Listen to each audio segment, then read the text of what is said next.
ফাতেমারও দরজা গিয়া ডাক দিলেন কিনা। মা ফাতেমাই এক ডাক দুই ডাক তিন ডাক শুনিল, চার ডাকের ওই সময় মায়ে জবাব যে দিল, কি জন্যেতে গয়া বা ডাকতাছে না মায়। নবী বলে গাইয়া দেখো গো মায়। এই কথা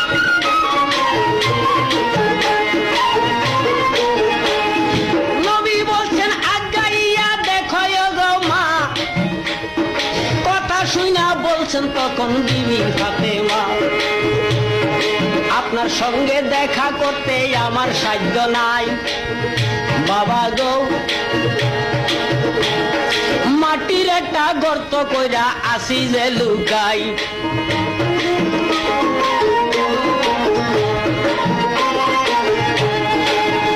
বাবা গো,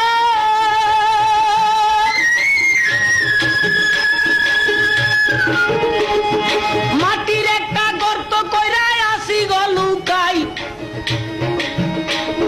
সারাদিন ওই ব্যস্ত ছিলাম আপনাকে জানাই, আমার শিরা কার্পে তালি দিতে গয় আব্বা,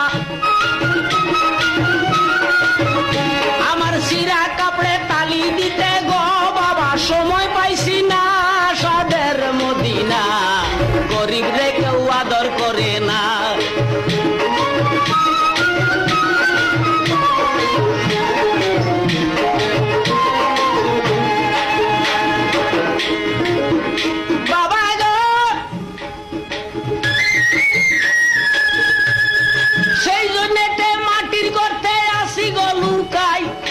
আপনার সঙ্গে দেখা দিতে আমার সাধ্য নাই।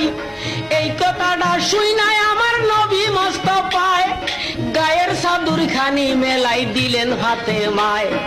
চাদর ফাইয়া চাদর ফিন্দি গর্ত হইতে উঠলেন আমার মায়।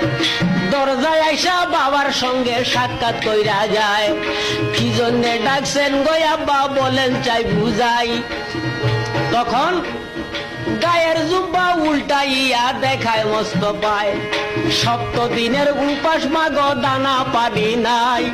পেটেতে পাথর বান্ধিয়া আইলাম দরজায়, তোমার ঘরে থাকলে কিছু খাইতে গো দেও না। এই কথা শুনিয়া কান্দেন দিনের নবী, দেখলেন ফাতেমা